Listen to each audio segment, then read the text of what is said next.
been a joint effort with David back there for several quarters, I think almost coming up on 2 years. We've been putting these events together about once a quarter, and generally the topic has been artificial intelligence and the effect of artificial intelligence on different domains. And so now we're going to be looking at energy and artificial intelligence, which has a very unique relationship because they affect each other rather than just a one-way relationship where in many other domains it's artificial intelligence affecting the domain, but maybe not in reverse. So before we jump into the panel, I wanted to invite David. David's with JP Morgan Private Bank. So he's going to tell us a little bit about it, but they've been a strong sponsor of these events. I think some of you have already been to multiple of these, and hopefully you'll keep coming.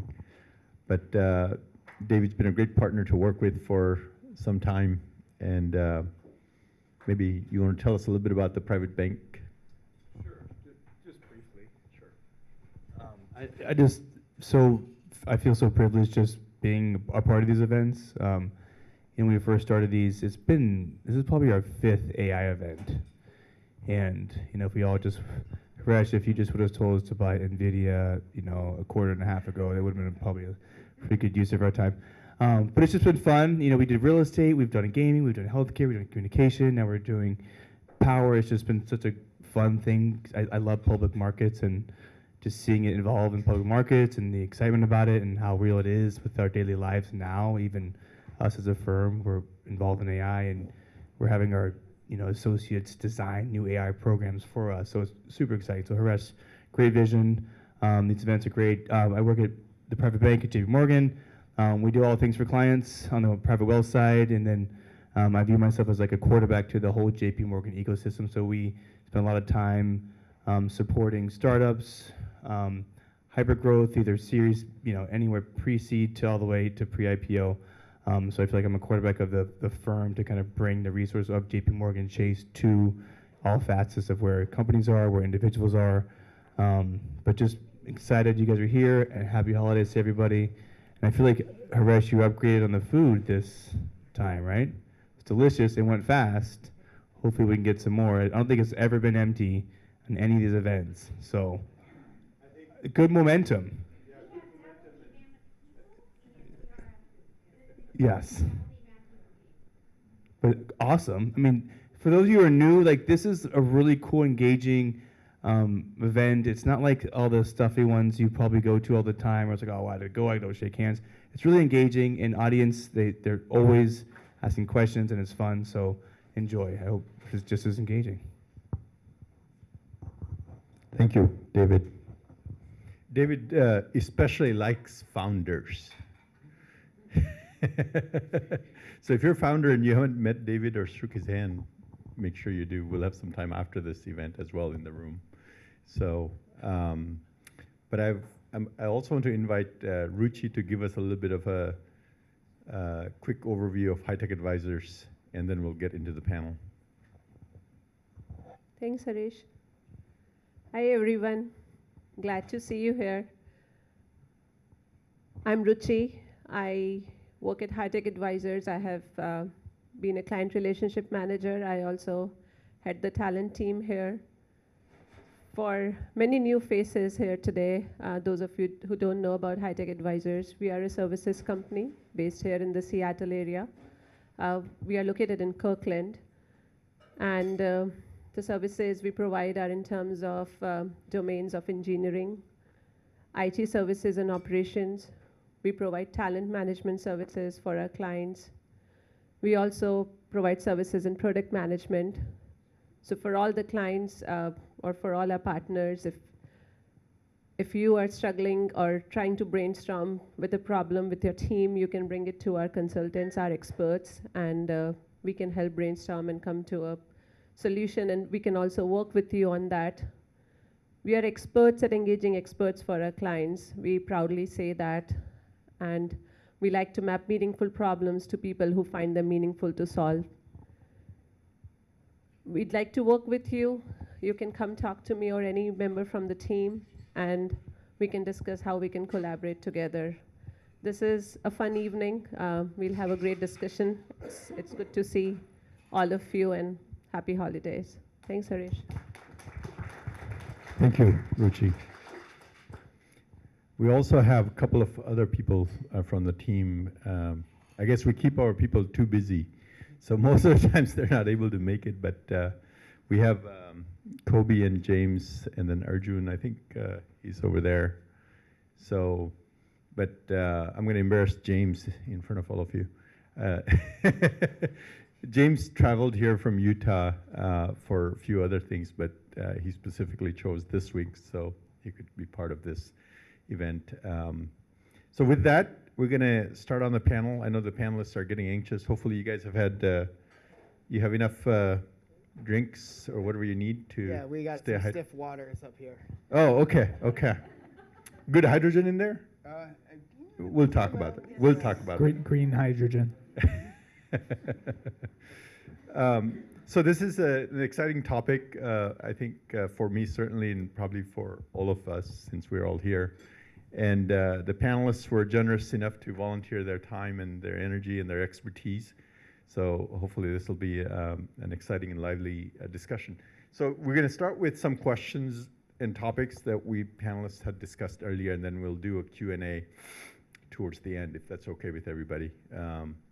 So with that, I'm going to ask each of the panelists to introduce themselves, and since Andy's right next to me, he'll go first. Andy Weinstein, go ahead. Thank you. Hi, I'm Andy Weinstein. I'm actually a third-generation Pepsi bottler turned waste-to-energy entrepreneur. Basically, I came upon AI and energy by accident. I was trying to solve a problem about putting toilet paper on Pepsi trucks, and then I realized that Pepsi trucks could actually use the backhaul capacity to bring back waste streams. Then that led me to another path, which was like, what do I do with these waste streams? Which then got me into learning about large amounts of food waste around the country and how to convert that into a common product called hydrochar and gasifying that into hydrogen, food-grade CO2, and carbon ash for EV batteries, and a ton of carbon credits in the process. So I'm here kind of newly into the energy space, but I'm really excited because I think AI is really going to change on a macro level a lot of the dynamics in power generation across the United States and the world.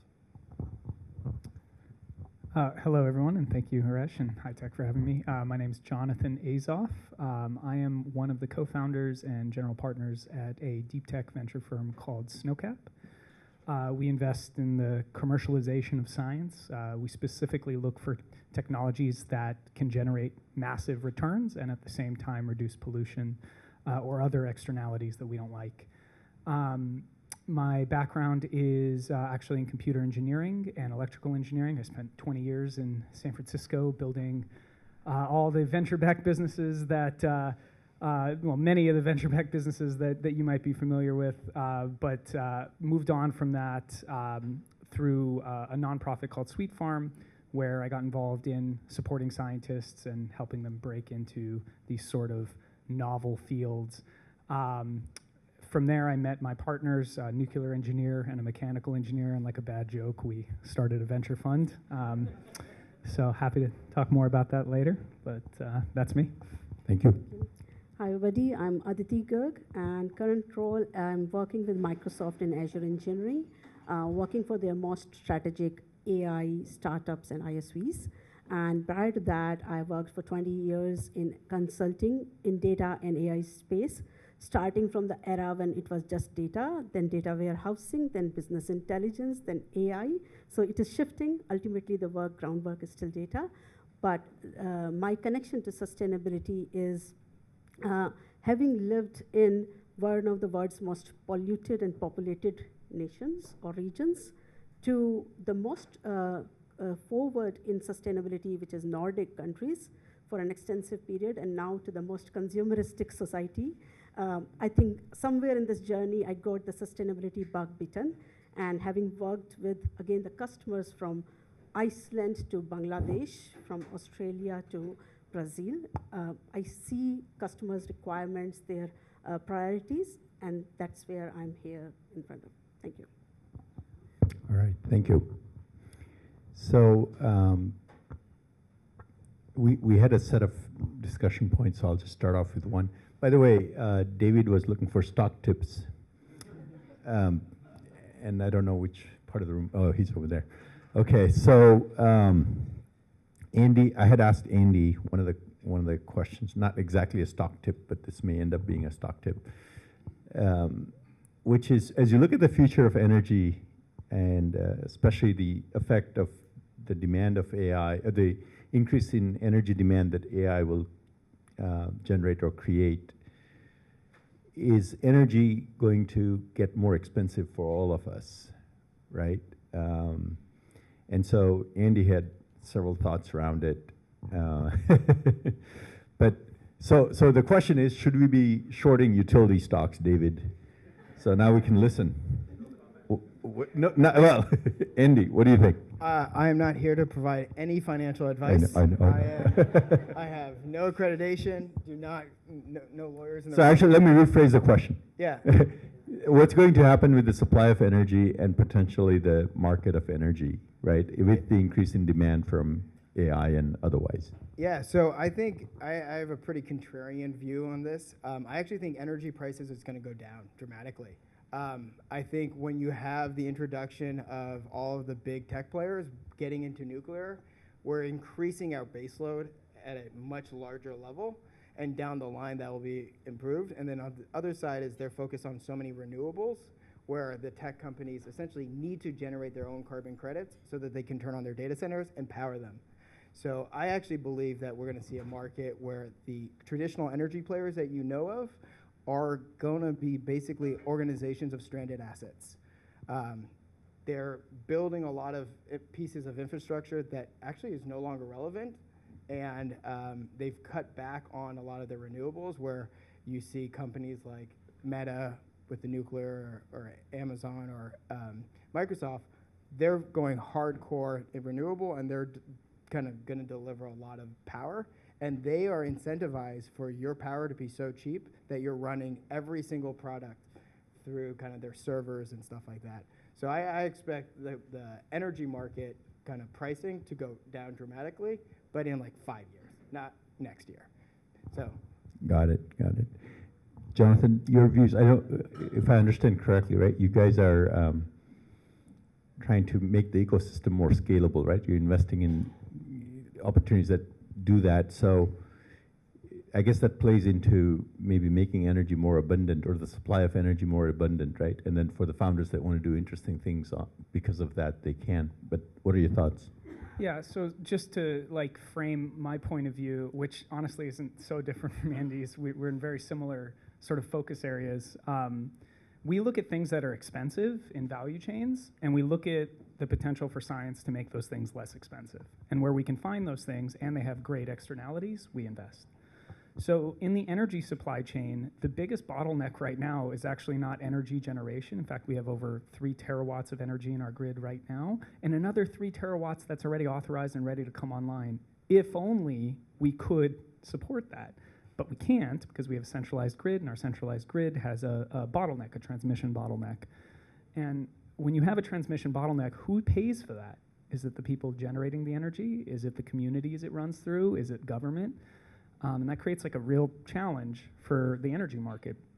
So it's interesting, the approach that big tech's taking is like, well, I'll just put the energy right next to what I need, and then I'll have it. But I think the reality of what's going to happen is they're actually going to over-index on what they need, especially because AI will become cheaper to operate. It will become less energy taxing. And I'm not just like sort of hyperbolizing or guessing. Like there's evidence. There's research out of Berkeley in China that changes to the core algorithms in LLMs have already been shown to improve energy efficiency to the point where you can run them on the energy that runs on a light bulb. So we know that it's possible to run these things with less energy, but we've modeled, because the people who are doing that research are not the same people in the finance room of Microsoft or Amazon. Like they're modeling it based off of today's needs. And so what'll happen, I predict, is that we'll actually have an overabundance of energy, and they'll be forced to give the energy back to the grid. So in the same way, I kind of think we'll end up paying less for energy because they will have over-indexed on how much they actually need.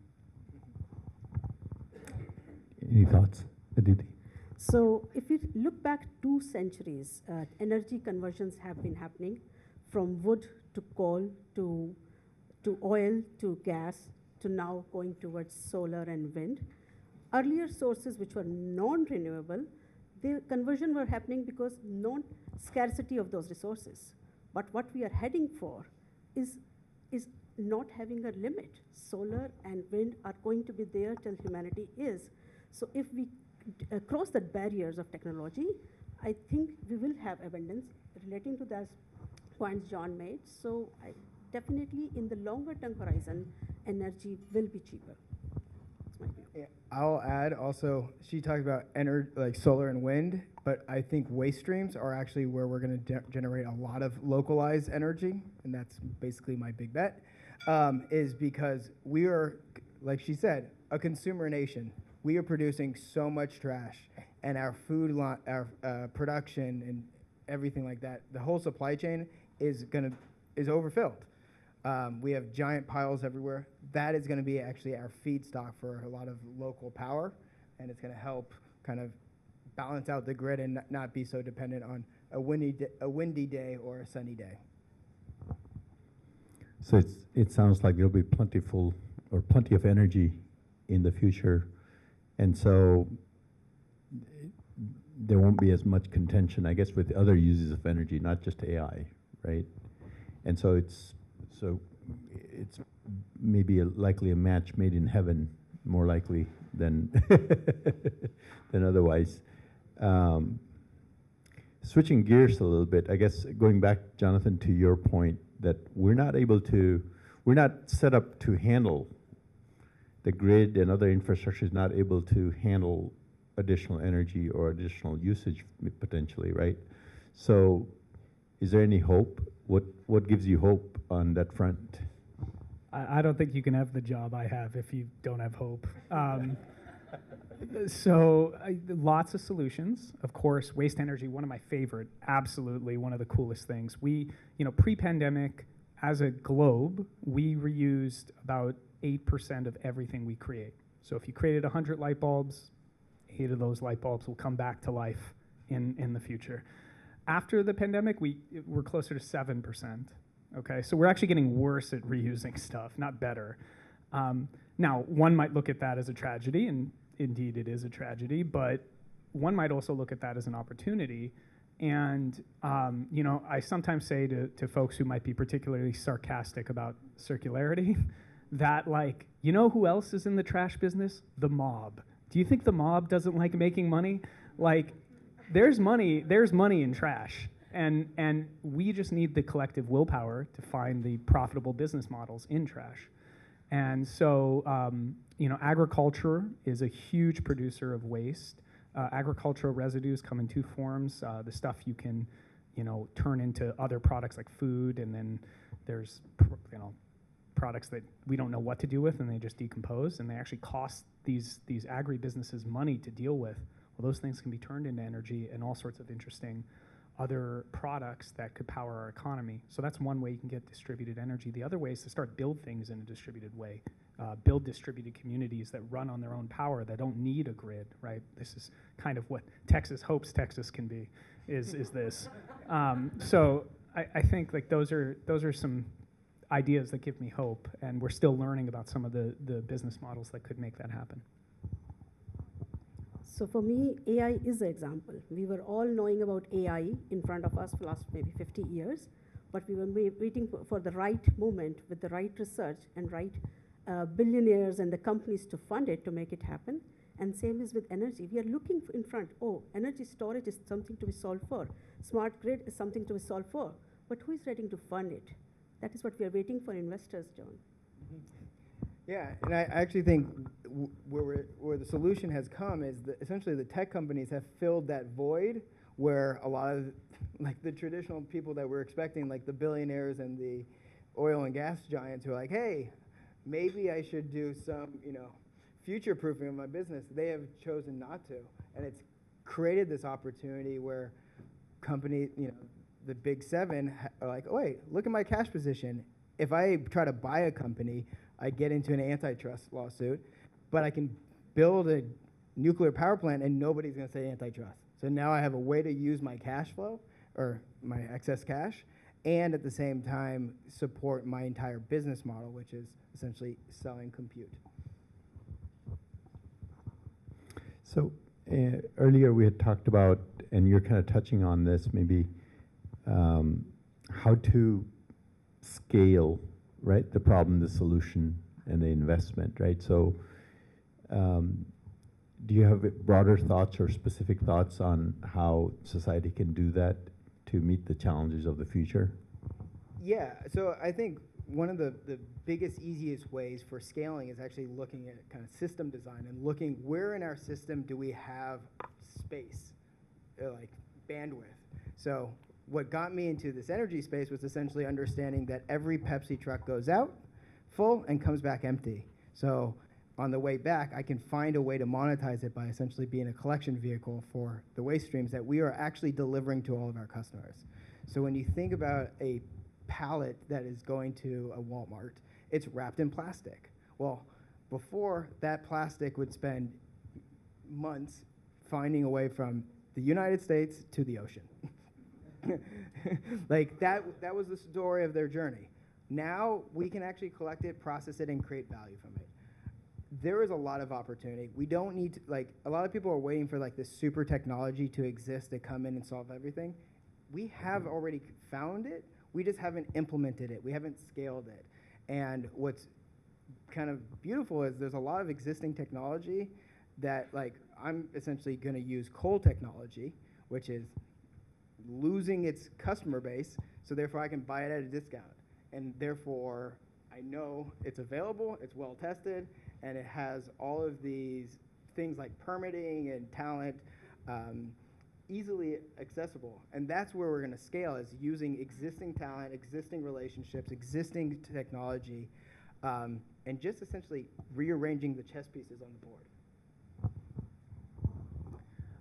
You know, from our perspective as a firm, we're aligned around value chains and supply chains. So we're really interested in value add and sort of the way costs and rational economic action can drive behavior change, right?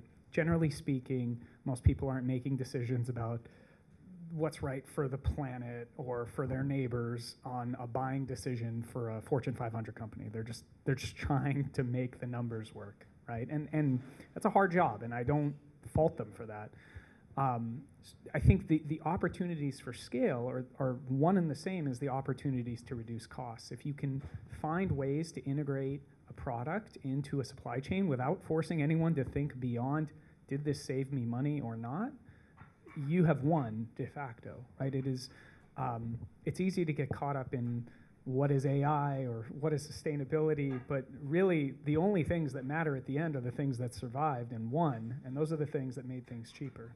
So we can sometimes overcome that through reality distortion. This is what Silicon Valley does. You throw a bunch of money in marketing at something, you can maybe get over the hump, you know, but sometimes you run into a wall. I'd say like Web3 ran into a wall.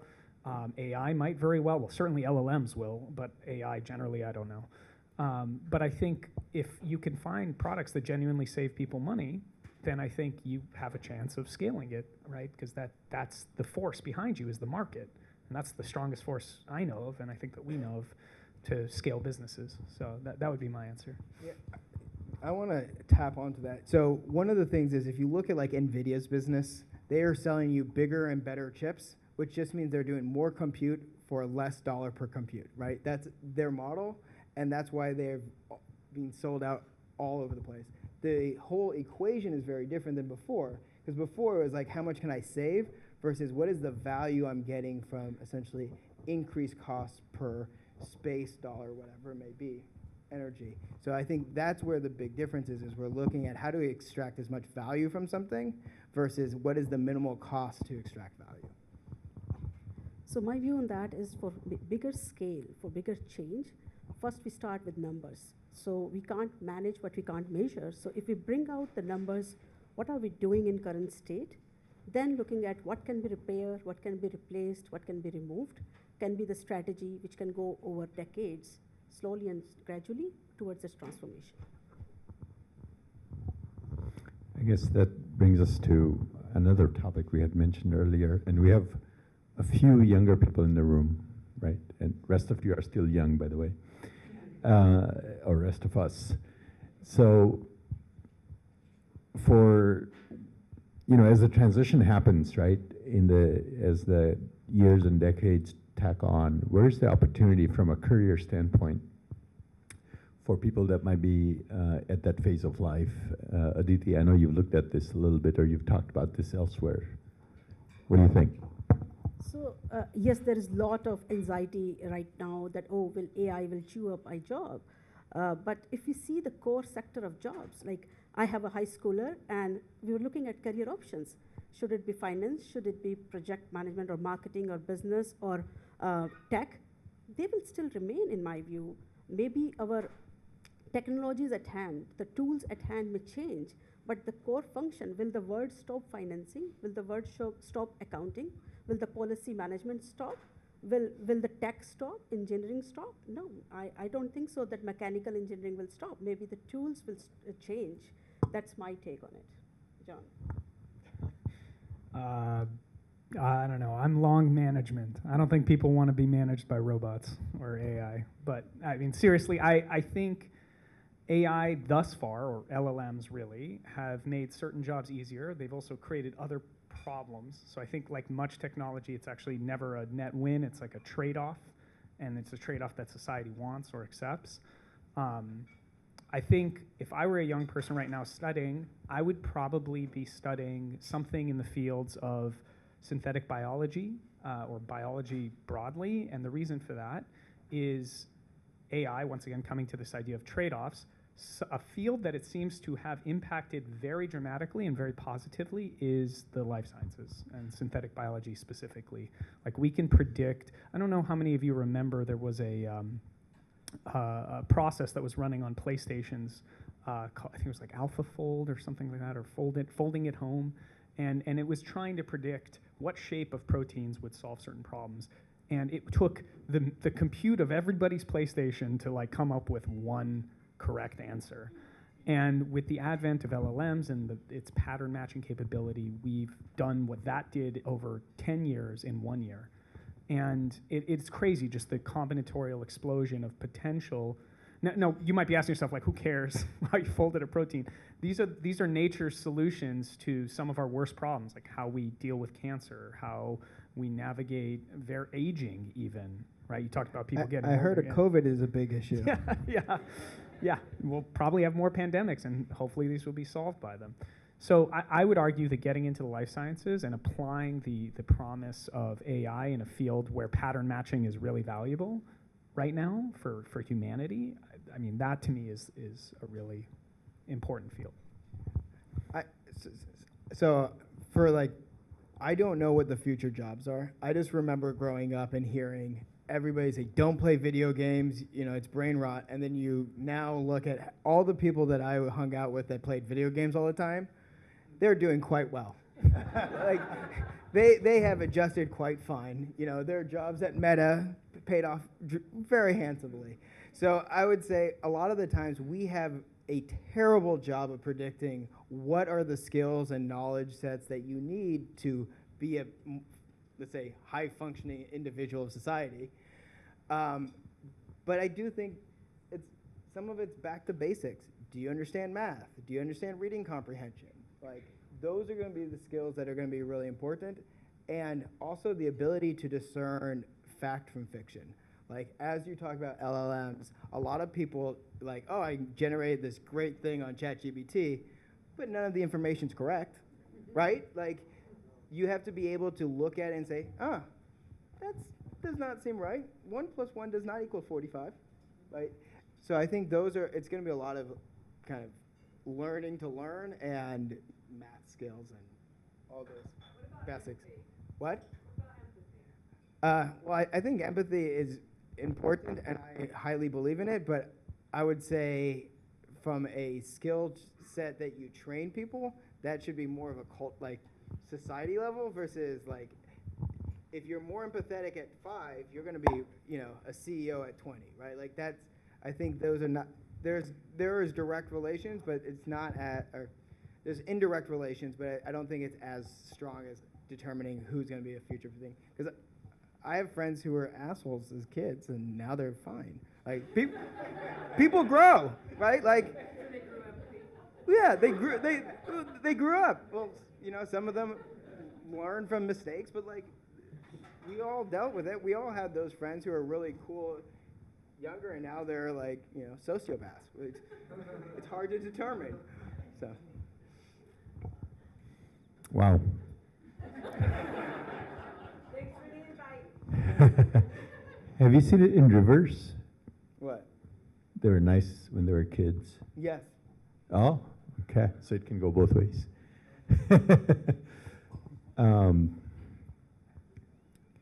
How will AI actually help solve the energy problems? I guess, so like you're saying, in biology and life sciences, it has great potential. It's already being applied now.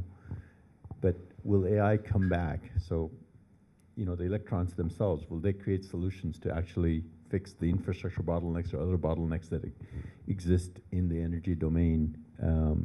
Is that something you guys look at for interest or deals that come across your desk? So AI, well, first of all, when we talk about AI, I just want to be really specific. We're all referring to LLMs basically at this point. There's other types of AI, but generally speaking, that's not what people are referring to. So if the question is how can LLMs solve the energy problem, I think, well, as I mentioned, I see the biggest bottleneck, at least domestically, to scaling energy is actually our grid, the one thing nobody talks about because it's not sexy and it's incredibly complicated and expensive. I think AI does have the potential to have an impact in that space. It does unfortunately have the burden, and I've seen some, God bless these entrepreneurs for doing this, but they are like working with the utilities to try to scale these technologies, and it is awful to watch the sales cycles on these. But you know, effectively what they have to do is they have to get these technologies into the utilities. The utilities have to start using them for planning, and then that lowers costs to all the projects that are spinning up energy. But that's, in our current grid system, that's how it has to be done. We have a centralized, regulated grid system, so any solution that could optimize our grid has to be worked through that system. It's not dissimilar from healthcare, unfortunately. And so, yes, AI can solve or help solve for it. It has an unfortunate path in front of it to actually get implemented. Yeah, I think you're focused more on the grid side, but I think where a lot of the AI solutions where it's going to help energy consumption is actually just like designing better modeling, right? How is this data, what is like the data, let's say the electricity commitment necessary for this process to happen? You can reorganize things in a more efficient manner. And I think that's where we're going to see a lot of growth in the use cases of AI is just our phones and stuff like that all are loaded with technical debt, and it's going to be cleaned up with AI. That's going to be the biggest change. I think what you talked about with dealing with the, let's say, the public utility districts or energy departments, it is a long sales cycle. It is also dealing with people who have zero incentive to move fast. That's kind of the biggest thing. And I'm a mentor at sustainability at Plug and Play, which is a large corporate VC. And one of the things that I keep on recommending to the startups is don't play with big players. They have different schedules. They have different requirements. They have no bandwidth. And their budgets that they say they have is half, if not a quarter of what it actually is. And they'll deliver it delayed by the time you're broke and you've already had to let go of your entire team. So, like, there is a big problem with how large organizations operate, and I think maybe AI can help fix that organizational structure. So my take on that is energy production and energy consumption. Both are very complicated today. They are decentralized. In the same, like without even enterprise view, our own home, we might have a electricity supply coming on from the supplier, then we have solar panel, then we have battery pack, all in a single home. How to centralize, how to use it is a complicated solution. And this is where if we see at scale, AI is the only hope to solve it. And that's my hope with AI on energy.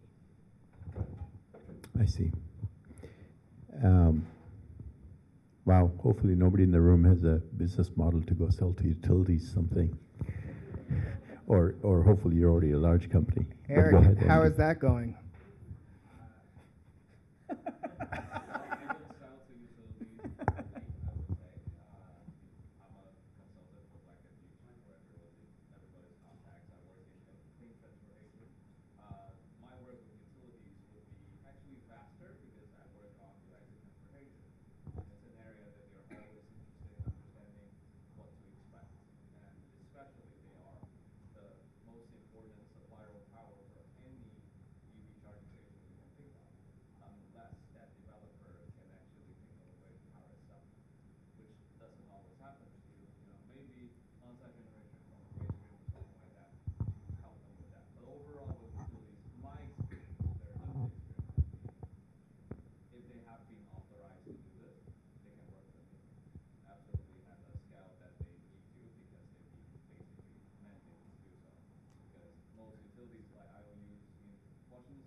Thank you. I guess we're having some questions. We're starting to take some questions. So I was going to ask, so it looks like, I guess if I was to summarize what I've heard so far, is that there's a lot of hope and a lot of positive things coming in the production side of energy.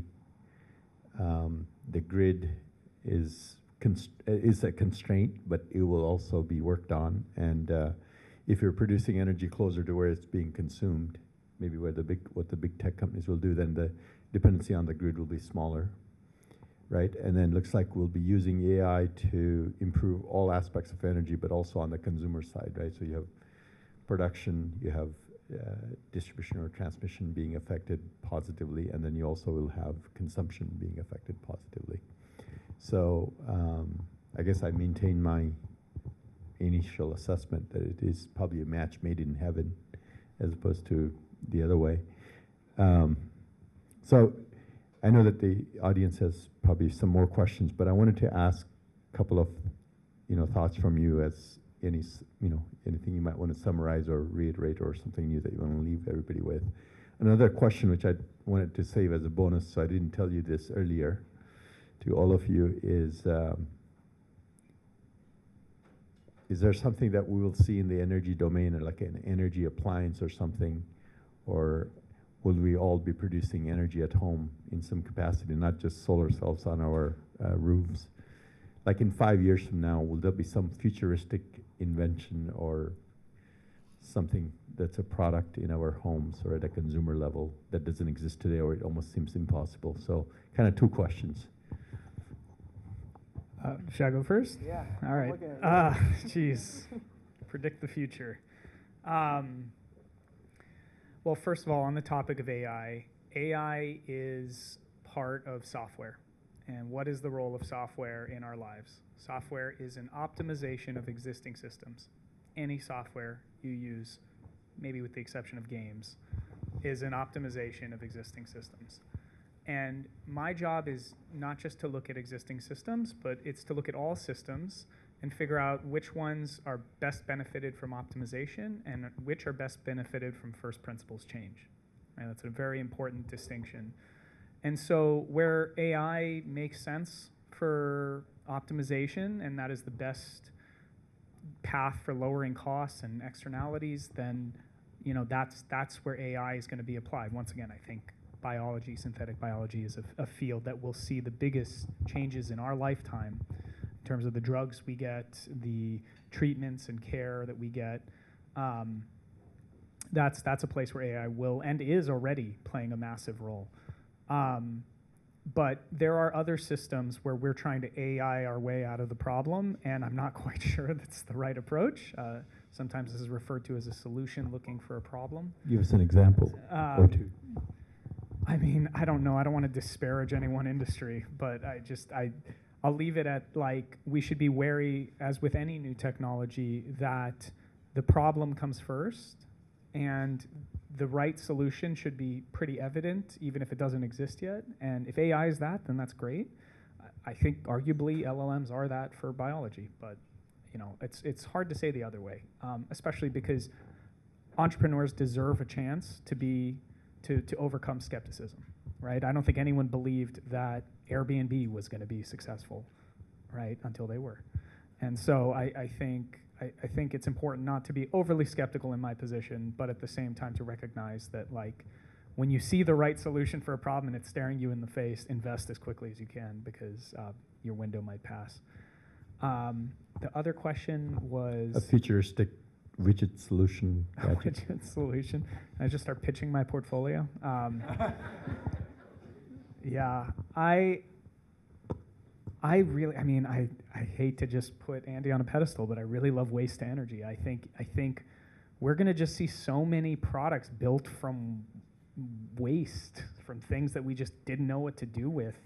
And those products are going to be cheaper, better. Like, everyone's going to win.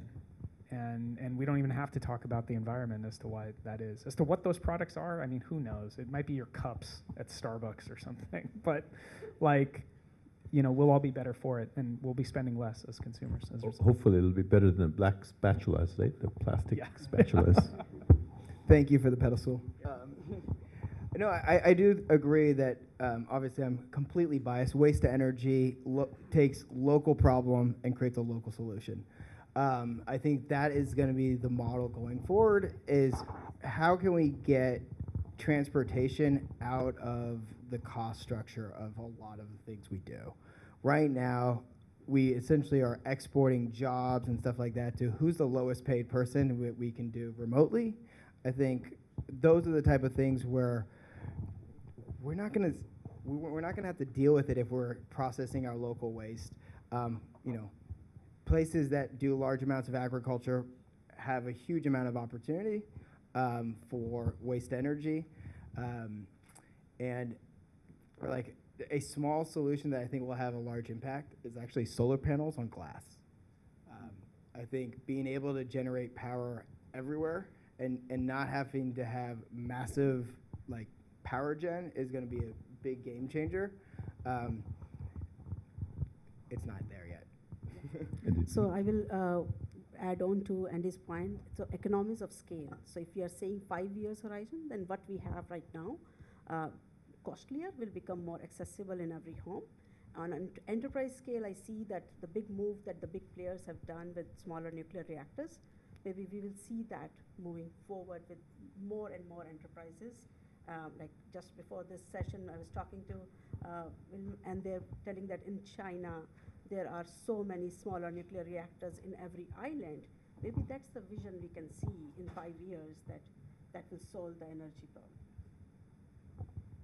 Great. And anything futuristic you're predicting for which is? I'm not predicting any new completely technology available at home within 5 years, but energy storage is one thing which I'm very hopeful that is needed. Hopefully we get the right investments and we do not run any longer energy projects on subsidies and debts. We get real investments to make innovation happen, which is right now lacking in energy sector. Okay, thank you. All right, your turn now. It looks like a lot of questions. Ash has a question. Very simple question. We're blue and red, but I'll ask the red question. What's Trump going to do to energy policy? We'll come back to it. Wailing.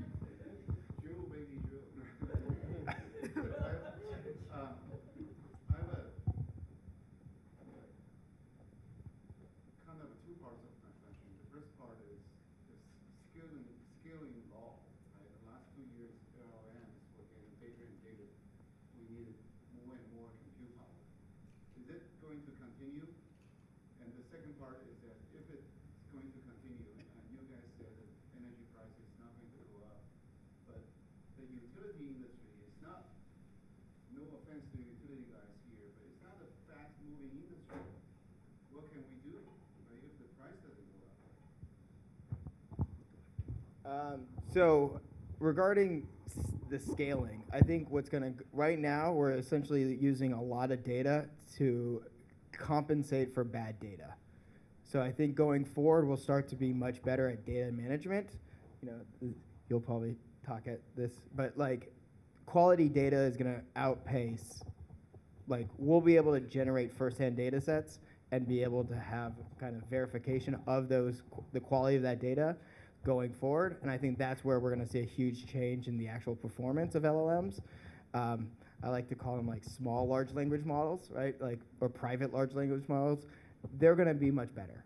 That's going to help reduce total cost of operations because you're not putting all this excess data that doesn't necessarily help, but makes you know, somebody on Hugging Face really happy because it has, you know, 5 billion units or whatever. Sorry, what was the second part of your question? How can the utility industry handle all this? They need to buy more transformers. So my take on that is the utility industry right now, in the bureaucratic way they are working with the grid lines of 1970s, many of us would have faced 2 weeks back the power outage. Like, are we in the first world nation? I think they will, this private world, the new age companies have to take over. When they can show innovation, they can show speed. I think we need that transformation in energy industry. If we are dependent on these age-old bureaucratic companies, we can't go anywhere there. I have a couple thoughts. The first is the presumption that LLMs are like this sort of like linear, right? The finance model, take how it works today, just extrapolate it out, and it's like, oh my God, I need a nuclear reactor. I mean, that's what we've done. But there's a couple of reasons not to be that worried. The first is there was some research out of Germany done that they just took the basic principle of an LLM. They applied more and more data and proved statistically that LLMs have a functional limit and how good they can be.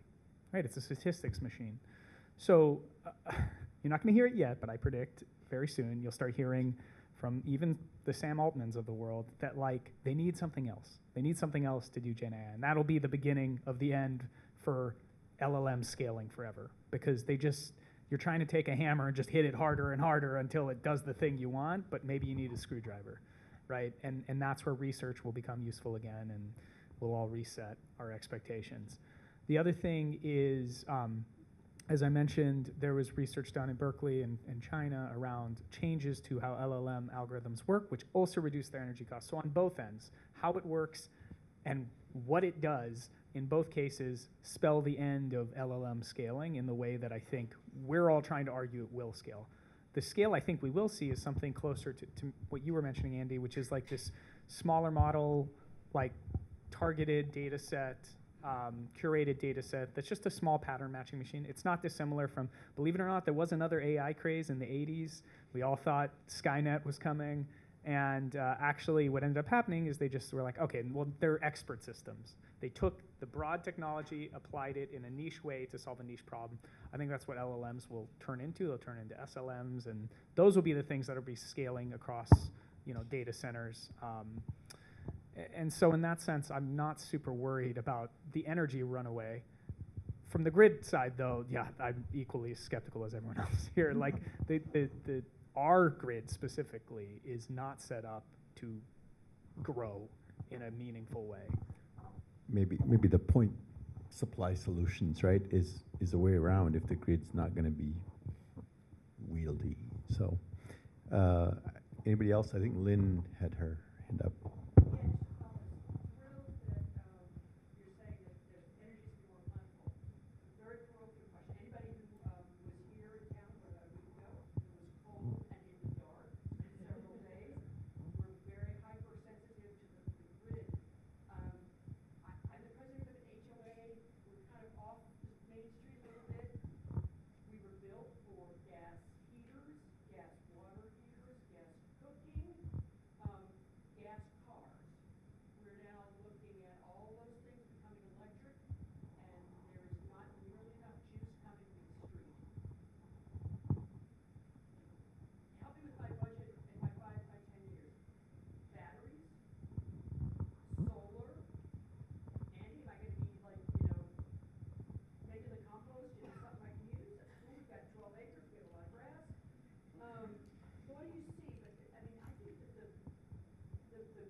Yeah, so I would say there is a lot of ways that we deliver power today that is archaic in many ways.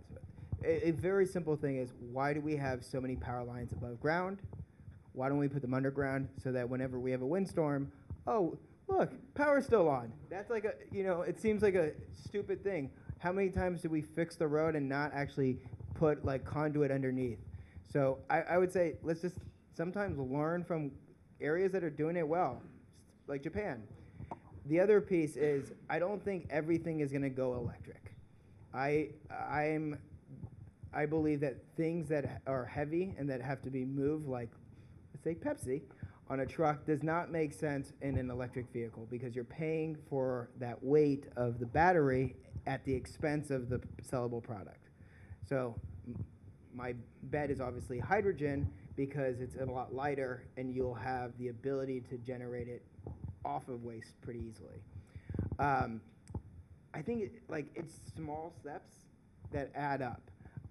Yes, you will pay more, but we also pay more on how many people have a Netflix account, right? We were told that we cut the cord and now we're paying more on all of these streaming services. That's just life. We'll find new things that will occupy our wallet. And that will be batteries, chargers, etc. We just have to just get used to that. It's part of our life. I can try to offer you a small homegrown solution. So I didn't invest in this company, so I feel okay talking about them. There's a company called PowerOn. It was started, I believe he lives in Bellevue. His name's Darian. And it's Uber for emergency batteries. And if you buy into his platform, when your power goes out, he shows up at your door with a battery. I think he had a killer. I think he had a week that made the investors wonder why they didn't invest. Not me though. It's not my bag of tricks. But I think A, it's cool that there's local solutions like that. But B, I do think, you got to work with what you have in the short term.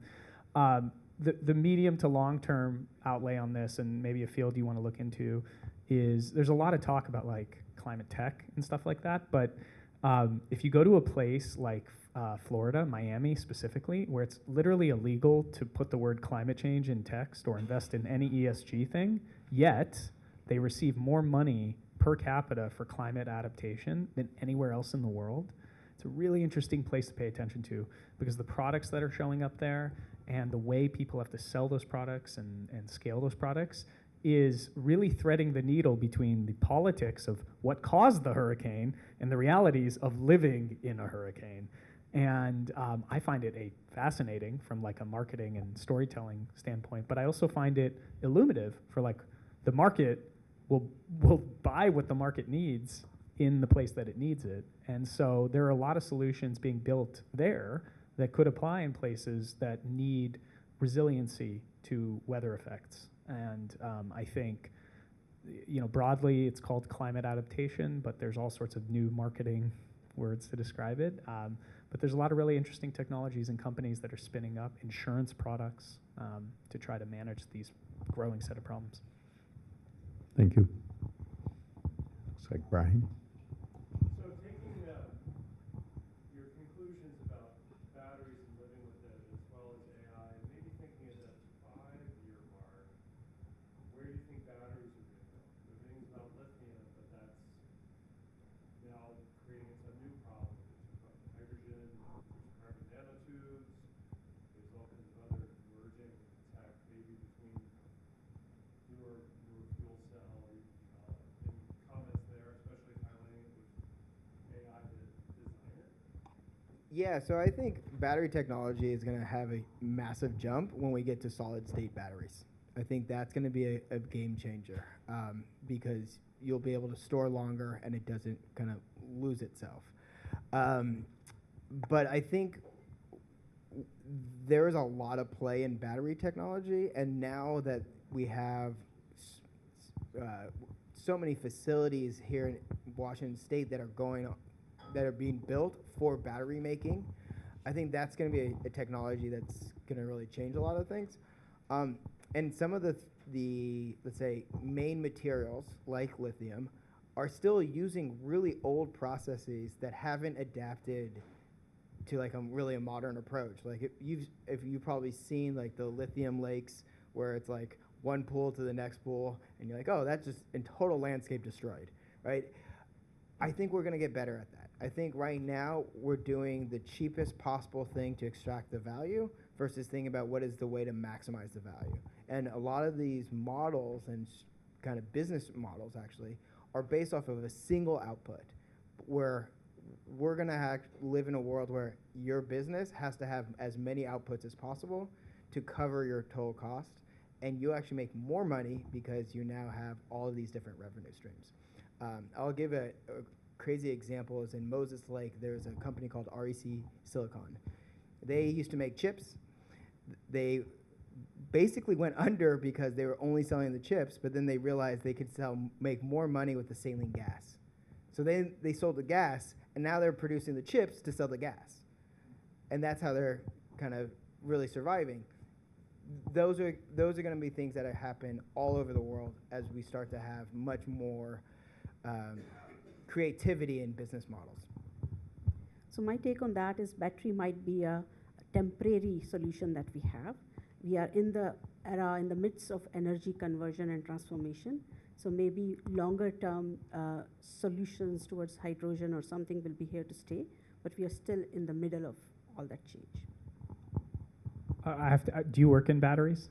Out of curiosity, okay. I always have to ask in this town because we are truly blessed. Like, yeah, it is a really cool place to live if you're interested in battery storage. I think Washington stands to be an absolute leader in this space.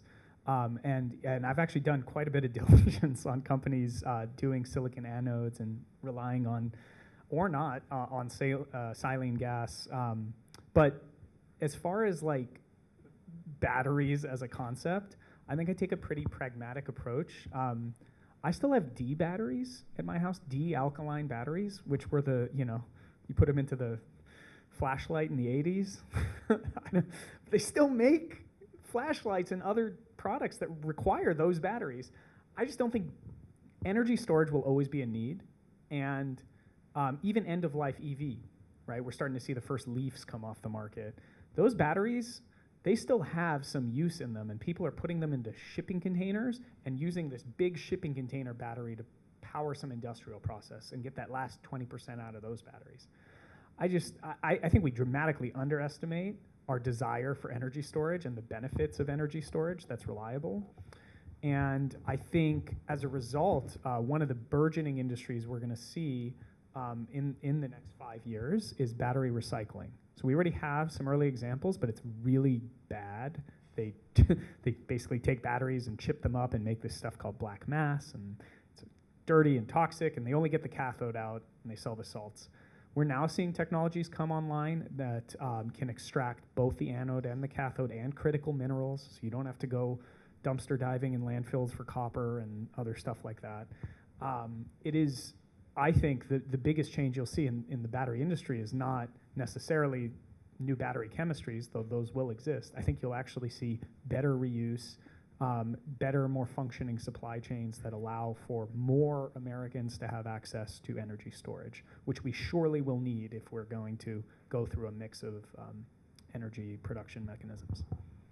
I have a question. How many people here drive an EV? Okay. Look, about a quarter or a third. How many people have a battery at home for storing energy during the off hours so that you can charge your basically car any time of the day and not have to wait at night until you plug it in? Thank you. We have one person here. That's the future. We're going to have, everybody's going to have a battery at home. They're going to have a charging system. And that's where I see the big change is essentially all of these things that we're essentially exporting to other people to do, we're going to bring into our house. And that's including battery storage. The best capitalistic society, right? Maybe a couple more questions if we have them. Anybody else? Vitali, go ahead.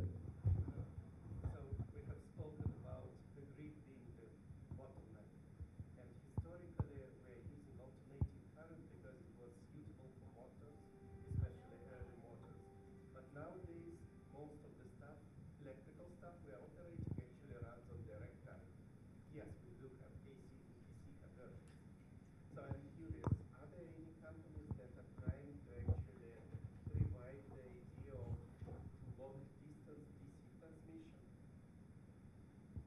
I haven't seen it in the U.S.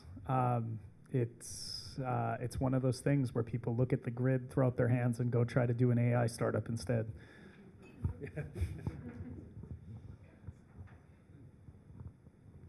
Go ahead. I have one, maybe more on a social or unexpected consequences.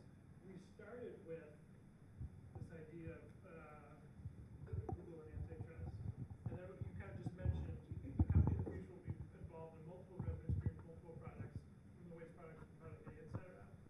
And this is kind of a two-parter, but throw away one part that you don't like.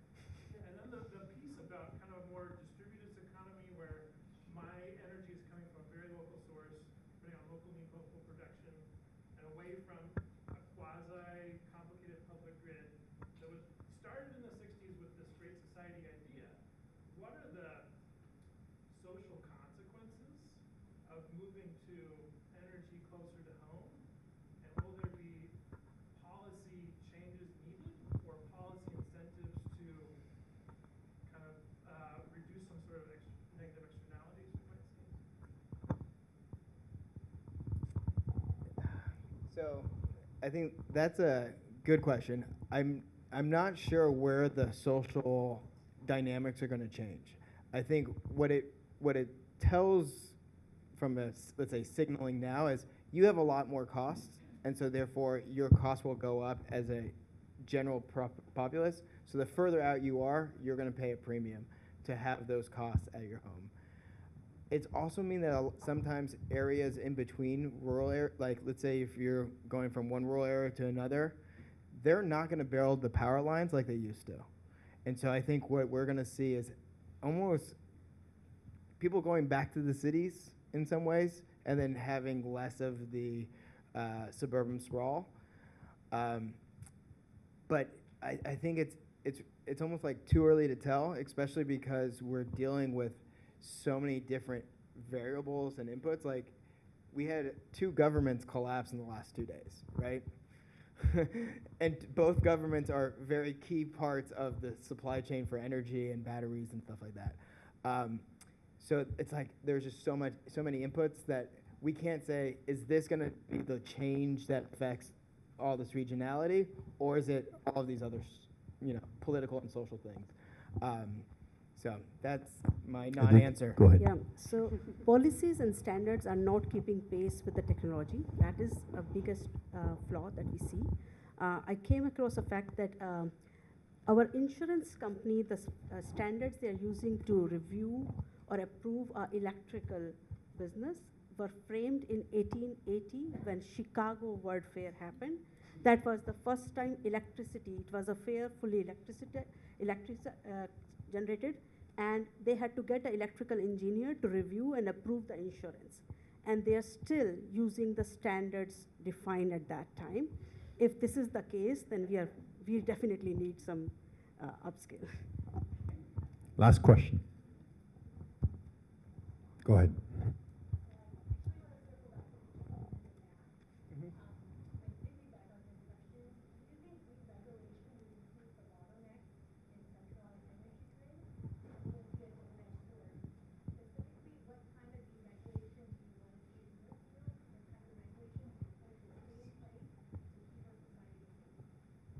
I guess Aditi.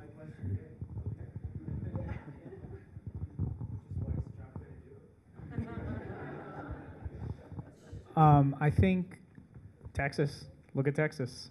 Texas is already deregulated, and they suffered one of the worst outages in recent history. At the same time, they've moved to renewables faster than any other state.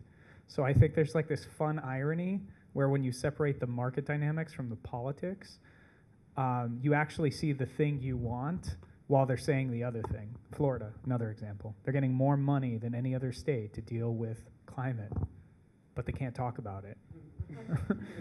And so I mean, I don't know. I feel like deregulation will help the transition, probably. But at the same time, everyone's going to be screaming bloody murder and pointing to short-term anecdotes about why it didn't work. But I look at Texas now, Texas 10 years ago, and it's a green state practically. They've moved faster than California does, and California's banning gas cars pretty soon. So I don't know. It feels like I probably lean towards deregulation on this topic. I'm going to give a non-answer. I think there are certain things that have to be regulated for safety and security, and kind of, you don't want to have, let's say, a open live wire just hanging on the street so that anybody can charge their car. The rules that are currently on the books are very old, as we found from 1880s. It's a good year, like a fine wine. But I think it's almost like we need to holistically approach all of our energy policy and create have every state start talking to each other and stop playing against each other is going to be the biggest change. I think we'll start to see different regions have regulations that make sense. But they're in the, let's say, general zone, it's going to be towards deregulation over regulation. So maybe last 30 seconds on that. So striking the balance between not making it over complicated and bureaucratic, that they don't let things move, to keeping it completely free, that the number of spaceships and the satellites being launched every day with no cap and leading to space pollution and nobody questioning it right now. So keeping a guardrail might be a right balance to let innovation happen, will be my take on it. Harish. Thank you. Can I say one thing? I just think people will find this interesting on this topic specifically. During Obama's final term, the policies in place allowed for the creation of many solar projects that never actually went online during that term. And during Trump's term, his first term, we saw an increase in solar, far and away more than during Obama's final term. And you then go into Biden's term and the passing of the IRA and the GDRF funds, billions of dollars already deployed, but not actually implemented in their final projects. And so I actually predict, weirdly enough, that we'll probably see more of the same. We'll see a lot of these projects come online, and I think we forget that the impact of a given regime occurs well after that regime has left office. And so I mean, yeah, deregulation will have some short-term impacts, especially if there's technologies that are ready, but also I think we dramatically underestimate how many people just received massive amounts of money to do really interesting things related to our grid and energy, and we'll see those come online in the next few years. I guess, Ash, I had told you we'd come back to your question. We answered your question.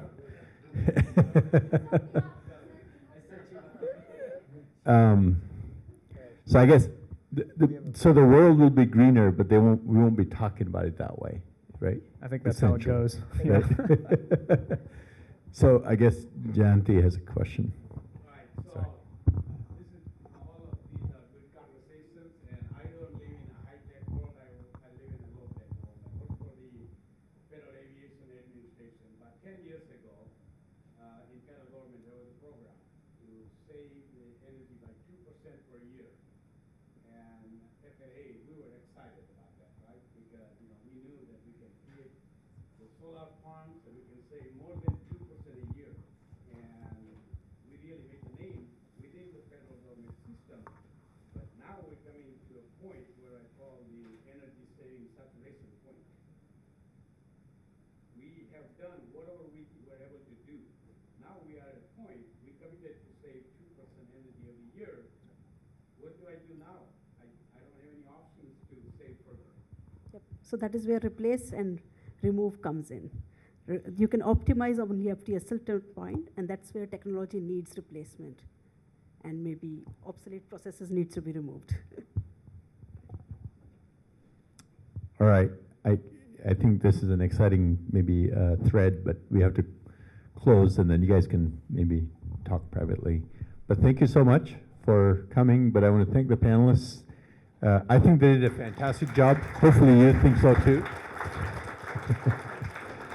And thanks again to David and our team that put everything together, to all of you for coming out. And I guess we're in December, so wishing everybody a good holiday season, and hopefully we won't have any big power outages, but if we do, hopefully there are battery solutions, right, and so on, right? But this has been fun for me. I hope you guys enjoyed yourself, and we're going to do our next event, I believe in March 12th, but topic, etc., to be decided. AI? I'm sorry? Is it going to be AI? Let me ask ChatGPT what it should be. Where the demand's going to be, right? So just before you leave, by the way, the bar is still open. We have some time if you wish to refresh yourself, especially the panelists. But there's few trinkets. I think we have JP Morgan, the mugs. We also have some boxes of chocolates. So hopefully you'll grab something on your way out. But thank you so much, and great evening. Thank you.